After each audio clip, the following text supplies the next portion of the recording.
Pero bueno, me dicen que ya estamos en línea con la congresista Feli Tocto. Ella es congresista por Cajamarca, quien ya está en el teléfono. Yo le agradezco muchísimo, congresista, por atender nuestra llamada. ¿Cómo está? Muy buenas tardes. ¿Cómo está? Muy buenas tardes. Muchas gracias por la oportunidad que me brinda de dirigirme a la población de Cajamarca en general. Bueno, congresista, el Parlamento sigue trabajando. Ustedes están atendiendo a través de las diferentes comisiones en el día a día y hay cosas importantes que informarle al pueblo de Cajamarca, pero también al pueblo de Celendín. Quisiera empezar por esta declaratoria del estado de crisis que ustedes como congresistas han decidido para el sector salud. Ya se tiene, por supuesto, el acuerdo del Pleno, pero quisiéramos saber qué va a pasar de aquí en adelante, porque, por supuesto, el sistema de salud de nuestro país está bastante deteriorado y, lamentablemente, nuestra salud se ve cada día más resquebrajada porque no tenemos hospitales bien implementados, no hay los profesionales necesarios en los diferentes establecimientos y por lo tanto el sistema de salud, como ustedes lo han declarado, pues está en crisis, pero para eso necesitamos inyectar recursos, necesitamos atender una serie de necesidades para recuperar un eficiente servicio de salud que responda a las urgencias y a las necesidades de todos los peruanos. Mire, nosotros en el país arrastramos muchos años de atraso y sobre todo de uno de ineficiencia y otro de indolencia respecto de nuestro sector de salud, también en el sector educación y también en el sector agricultura. Este Congreso lo que ha hecho, y felicito a mis compañeros congresistas, es poner en evidencia el sistema precario que tenemos desde hace muchísimos años y tomar las acciones necesarias para que podamos en el futuro tener un mejor sistema de salud. En el presupuesto que del PBI que se le disponía anualmente al sistema de salud era del 2.2%. Cuando en la mayoría de los países llega pues por encima del 6 y hasta el tope que invierte la mayoría de los países de primer mundo en el sistema de salud es de 8%. Entonces nosotros con el 2.2% de inversión anual no podemos hacer mucho o no podemos hacer casi nada, incluyendo, imagínese, las malas prácticas que existen en nuestro país por actos de corrupción. Es decir, si se invierte 2.2% anual de nuestro presupuesto, prácticamente por los actos de corrupción, pues tal vez llegará a un 1.5% para fortalecer nuestro sistema precario de salud. Entonces, claro, lo que hemos hecho nosotros es declararlo en emergencia para que en los próximos 3 años se llegue a una inversión del 8%, que debería ser lo normal en situaciones donde un país comprometido con el desarrollo de sus pueblos debería tener. Entonces, primero la salud, luego educación y acompañado de agricultura. Así se tiene que distribuir el presupuesto en adelante para que nosotros podamos ser un país próspero. Se ha distribuido en otras cosas el presupuesto, dejando de lado, que son importantes también, pero dejando de lado la base fundamental que debe tener un país para su desarrollo y su crecimiento y sobre todo para la mejora en la calidad de vida de su población, que es salud, educación y agricultura. Entonces, lo que ha hecho este Congreso en el pleno pasado es decirle al país que es momento de hacer una reforma profunda, de invertir sobre todo en el primer nivel de atención, que es las postas médicas que nosotros debemos tener, donde la población deba recibir un trato, sobre todo deba tener un especialista en su posta médica más cercana en los centros poblados. Ahí se debe invertir y el primer nivel de atención para que nosotros no podamos llegar a las dificultades que tenemos ahorita, por ejemplo, en el sistema de salud, donde todo se recurre a los hospitales y hemos colapsado, porque no tenemos un primer nivel de atención bien fortalecido en ninguna parte del país, en ninguna región del país. Claro, entonces, ¿qué va a permitir esta declaratoria congresista, no? Porque ustedes, justamente viendo la realidad, han aprobado declarar, pues, en emergencia, en crisis, el sistema de salud de nuestro país. Pero con esto no se soluciona el problema, claro, es un primer paso, Claro, pero para eso hay que claro, destinar recursos, hay exactamente. que trabajar construyendo hospitales, hay que trabajar contratando profesionales médicos y en realidad esto sería a un mediano y largo plazo porque de manera inmediata no creo que estemos En este año, por definitiva. supuesto, para superar todas estas falencias que hoy presenta el sistema de salud.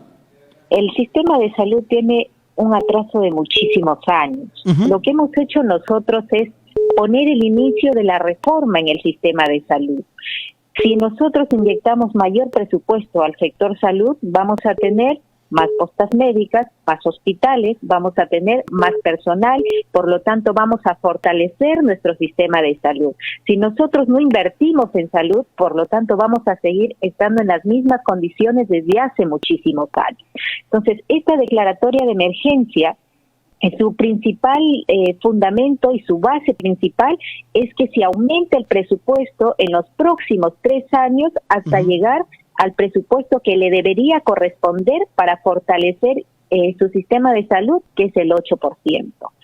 En ese enfoque es que hemos trabajado como Congreso, decirle a la población que con la declaratoria de emergencia vamos a solucionar el problema de muchísimos años atrás, que nuestras autoridades no se preocuparon y sobre todo no fortalecieron, sería mentirle. Pero hemos iniciado, hemos puesto el punto de partida para que de ahora en adelante se invierta más en el sector salud.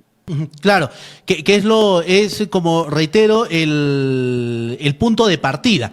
De aquí en adelante Exacto. seguramente hay que proponerse metas y en base a eso ir cumpliéndolas, ¿no? Y esa es responsabilidad del gobierno central sobre todo. Pero Cajamarca justamente tiene múltiples necesidades en relación al tema de salud. Selendín mismo es una de las provincias que no cuenta con un buen hospital y esa es la exigencia del pueblo selendino. Con esta declaratoria se va a permitir de alguna manera de que en Selendín, por ejemplo, se construya un buen hospital con un equipamiento adecuado y con los profesionales médicos necesarios para atender a una población de más de 100.000 habitantes que tiene Selendín, por ejemplo. Como ya vamos a tener mayor presupuesto para el sector salud, nuestras autoridades, sobre todo nuestros gobernadores regionales y sobre todo el Poder Ejecutivo, no va a tener ninguna excusa para no poder construir el hospital que se requiere dentro de las provincias y sobre todo también dentro de las regiones de nuestro país. Entonces ya no hay excusa de aquí en adelante para poder iniciar la construcción de los hospitales de primer nivel, porque va a haber presupuesto. O sea, hay por lo menos una luz de esperanza para los selendinos. Definitivamente. De ahora en adelante lo que le queda es empuje a sus autoridades para el tema propio que les corresponde y para lo que han sido elegidos, que es la elaboración de los expedientes, iniciar la gestión, porque recurso va a haber. Llegar a un 8% en los próximos 3 años es un monto muy considerable para atender las necesidades de casi todo el país en el sector salud. Bien, bueno, ese es uno de los, digamos, parte del trabajo que ustedes han realizado declarando en emergencia todo el sistema de salud de nuestro país. Pero también otro de los proyectos que se presentó y que se aprobó tiene que ver con el tema de los vehículos de la categoría M1 para que realicen transporte público. Muchos han dicho de que en realidad esta es una medida populista que incluso le ha valido al Congreso algunas críticas por parte del presidente de la República, de algunos ministros. ¿Cómo toman ustedes este tema? Porque claro, en Selendín había esa necesidad, pero hay quienes dicen de que ustedes simplemente están yéndose por el tema populista y esto a la larga le va a hacer un enorme daño a nuestro país. Mire, le comento, si usted ha revisado los medios nacionales, a mi persona la atacaron casi toda la semana el comercio, Canal N, Frecuencia Latina, me atacaron de sin manera que era la persona que defendía, y sobre todo a mi bancada de Somos Perú, que defendía la informalidad y que defendía la informalidad de los taxis colectivos, como le llaman ellos en Lima. No es eso. Lo que pasa es que las reformas que pregona, o sobre todo que impulsa el gobierno en el tema de transporte, la hace midiendo la realidad que se vive en Lima. En Lima se trasladan en Metropolitano, en Línea María, Línea Azul, tren eléctrico, pero eso no sucede al interior de las provincias. En Lima se trasladan así por una sencilla razón, porque tienen buenas pistas. Pero imagínense, yo conociendo la realidad y conociendo que es una necesidad de nuestros hermanos del interior del país, ¿cómo íbamos a oponernos a que se formalicen? Porque hay que reconocer que los vehículos M1 de los cuales nosotros, como ciudadanos al interior del país, hacemos uso casi diario, porque es nuestra necesidad, porque nuestras carreteras no nos permiten que nos traslademos, como por ejemplo en bus. Yo le comento, yo soy de la provincia de San Ignacio, de un distrito pequeño que se llama Chirino. Mi vecino es el distrito de Tabaconas. En el distrito de Tabaconas hay una carretera que con las justas cabe un vehículo M1, y cómo pedirle para trasladarnos de Tabaconas hacia Jaén ya sería un servicio interprovincial. ¿Cómo pedirle a la población que se traslade en un M3? Un M3 es un bus. De ninguna manera va a caber por ahí un bus. Entonces, como le digo, las reformas se hacen sentados en un escritorio, sentados mirando la realidad que se vive en Lima, pensando que Lima es el Perú, y no es así. Nuestras provincias tienen sus realidades, tienen sus necesidades, no tienen buenas pistas en algunos lugares. Entonces no podemos meterlo a todo el Perú bajo una norma que no se cumple y no se aplica al interior del país, de ninguna manera. Por ello que nosotros, como Somos Perú, nos pusimos al frente, impulsamos esta medida, y yo estoy segura que es de mucho beneficio sobre todo para nuestros paisanos del interior del país, que nos movilizamos de esta manera, y no porque queramos, sino que porque no hay buenas pistas para que nosotros podamos movilizarnos con vehículos M3, que son los buses grandes. Entonces no hay las carreteras para que puedan transitar. De ninguna manera se le puede obligar a una población que cumpla ciertas medidas cuando no has previsto, en primer lugar, en las condiciones en las que se va a aplicar esta medida. Como por ejemplo, le reitero, el distrito de Tabaconas no iba a poderse movilizar la población, porque le pedían de todas un vehículo M3, porque ya iba a ser interprovincial. Y no se puede. Claro, pero esta ley, digamos, está siendo observada por el Poder Ejecutivo. ¿Qué va a pasar más adelante? Porque tendría que incluso darse su reglamentación de ser publicada, y si es que no hay esta observación por parte del Poder Ejecutivo. Se está generando mucha expectativa en los transportistas, incluso aquí en Serendín ya los transportistas que hacen el servicio en estos vehículos de la categoría M1 están tratando justamente de constituirse y de formalizarse, porque esta ley le permite al transportista justamente iniciar ese procedimiento. Y no solo es un beneficio para el transportista, es un beneficio también para la población, porque se va a sentir más seguro del vehículo que lo está trasladando, por cuanto en la reglamentación pues va a tener que cumplir con los requisitos que se establezca, sobre todo de seguridad, que se establece para los taxis en Lima, ¿no? Que tienen que tener cumplir ciertos requisitos, y sobre todo en el tema ahorita de la pandemia, requisitos o protocolos de seguridad. Entonces, si nos formalizamos, tenemos vigilado y controlado sobre todo a quién lo está trasladando. Hay una autoridad que va a regular el cumplimiento de las medidas. Eso es un beneficio también para la población. Respecto a su pregunta, de qué es lo que va a pasar. El Ejecutivo ya dijo, ya mencionó que lo va a observar porque va en contra de la reforma de transporte que ha impulsado. Pero le reitero, esa reforma es para Lima, no es para el interior del país porque ahí no se aplica. Su reforma está hecha desde un escritorio sin ver nuestras realidades del Perú profundo. Pero yo confío mucho por cuanto somos más congresistas que venimos de regiones del país, de las provincias que lo necesitan este servicio. Yo estoy segura que muchos de nosotros vamos a votar para que este proyecto salga por insistencia como el que salió, por ejemplo, de las AFP. O sea, igual nos dijeron que éramos populistas. O sea, no importa si el Ejecutivo lo observa, ustedes por insistencia pueden publicar esta ley. Sí, en definitiva.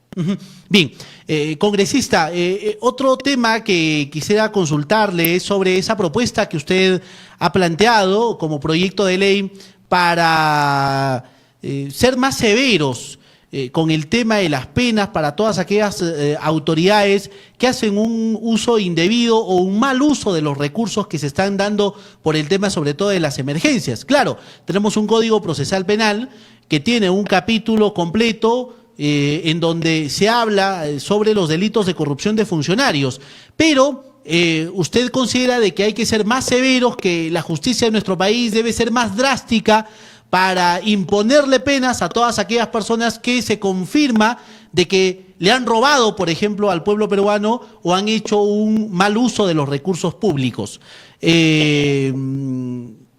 Quisiéramos saber el planteamiento en sí de su proyecto de ley. Nuestro país pierde, le comento, 5.000 millones de dólares anuales por actos de corrupción. Eso lo menciona la Contraloría en el informe del año pasado. Esos 5.000 millones de dólares que se han ido al bolsillo de los malos funcionarios pudieron haber servido para la construcción de colegios, la construcción de postas médicas, la construcción quizás de canales de riego para nuestros agricultores, para lo que fuera importante en el desarrollo de nuestro país y de nuestras regiones. Pero no se ha hecho nada hasta el momento para prevenir el tema de la corrupción. Lo que hemos propuesto y lo que he propuesto juntamente con mi bancada es que se les condene hasta con cadena perpetua a los funcionarios que cometan delitos de corrupción en estados de emergencia. Y porque no solamente en la pandemia, porque nuestro país sufre situaciones de emergencia casi todos los años. Hay desastres naturales y se declaran emergencia ciertas zonas del país. ¿Y por qué en estados de emergencia se aprovecha el funcionario? Porque se exonera de algunos requisitos procedimentales para el tema de la adquisición de los bienes o de los recursos que se necesita para paliar la pandemia. Y como estamos en emergencia, las contrataciones son directas o más rápidas, entonces se cometen mucho más delitos de corrupción que en una época normal. Para estos funcionarios que en situaciones de emergencia lo que deberían hacer es solidarizarse, comprometerse y sobre todo ser más cuidadosos con los recursos del Estado, porque en una situación de emergencia la población necesita del mayor apoyo, del mayor compromiso de los funcionarios públicos. Se tiene que aplicar la cadena perpetua en el caso que le roben al país, en el caso que nos roben a nosotros nuestros recursos, porque es muy lamentable. No podemos seguir permitiendo que nos sigan robando. Es momento de ponerle un pare para que el funcionario sepa qué es lo que le va a venir si es que coge los recursos del Estado y sobre todo en una situación donde la gente, mire, por ejemplo, ahorita no tiene para comer, no tiene para pagar su alquiler de su casa, y robarle en estas circunstancias, eso es lamentable, eso es una traición. Debería ser como en China, ejecución. Lamentablemente estamos suscritos al Pacto de San José y los derechos humanos no nos permiten. Pero si no ponemos mano dura, la corrupción en nuestro país no se va a acabar. Claro, pero si bien es cierto, esta propuesta congresista ante la opinión pública puede ser muy bien tomada, pero no hemos visto una mayor adhesión en el Congreso de la República. ¿Cuándo se va a estar ya debatiendo este proyecto de ley que usted ha presentado? Muchas gracias por su pregunta. Este proyecto de ley nosotros ya lo hemos presentado hace ya varios días. ¿Ya? varios días y solicitamos a la mesa directiva del Congreso y a la Junta de Portavoces la exoneración de comisión para que vaya de frente al Pleno. Pero hay miedo por parte de algunos congresistas de ponerlo a debate. Para estos temas, uno solicita, por ejemplo, el apoyo de los medios de comunicación de la capital y no se quiere apoyar porque se tiene miedo. Pero nosotros vamos a seguir insistiendo hasta lograr que este proyecto sea debatido y ahí vamos a ver cuánto compromiso tienen los congresistas con el país y qué congresistas sobre todo votan a favor de este proyecto, porque este proyecto es muy importante. Va a frenar la corrupción en el país y sobre todo va a permitir que tengamos mayores recursos para invertirlo en lo que realmente se debería invertir, es en educación, salud y en todos los sectores que necesita nuestra patria. ¿Este proyecto puede ir al archivo, congresista, entendiendo de que no hay una fuerza política mayúscula en el Congreso de la República para someterlo a debate y a votación? Sí, es correcto. Cuando un proyecto no tiene sobre todo el respaldo político y el respaldo de la mayoría de los congresistas, va al archivo. Sin embargo, tenemos el compromiso ya, por cuanto me he juntado con ellos para impulsar este proyecto de UPP y de FREPAP, de los pescaditos, como nosotros le decimos con mucho cariño. Esas dos bancadas están dispuestas y sobre todo están junto con nosotros impulsando este proyecto para que sea debatido en el Pleno y Dios mediante sea aprobado, porque le haríamos un gran favor y sobre todo crearíamos un gran precedente en el país. Bueno, pero esto todavía está por verse. Le agradezco mucho, congresista, por ese tiempo que se ha dado para conversar. Vamos a estar en comunicación más adelante porque hay muchos otros temas de los que el pueblo quiere saber y quiere conocer. ¿Algún mensaje final que dejarle a la población de Selendín?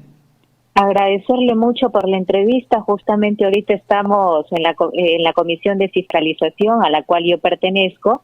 Está exponiéndonos la ministra del MIDI respecto del tema de los bonos, que imagínense no están llegando pues a las personas que realmente lo necesitan y el bono universal no tiene nada de universal. A ver, vamos a ver qué nos dice el día de hoy y desde ya nuestro compromiso en hacer prevalecer los derechos de nuestros ciudadanos para que aquellos que les corresponda su bono, porque ahorita están en situaciones muy de necesidad, vamos a estar ahí el día de hoy para luchar por sus derechos. Agradecerle mucho, muchísimas bendiciones y gracias, reiterarle por la oportunidad. Bien, gracias. Ha sido la congresista Feli Tocto hablándonos sobre estos temas que van abordándose en el día a día en el Congreso de la República. Muchas gracias, muy buenas tardes.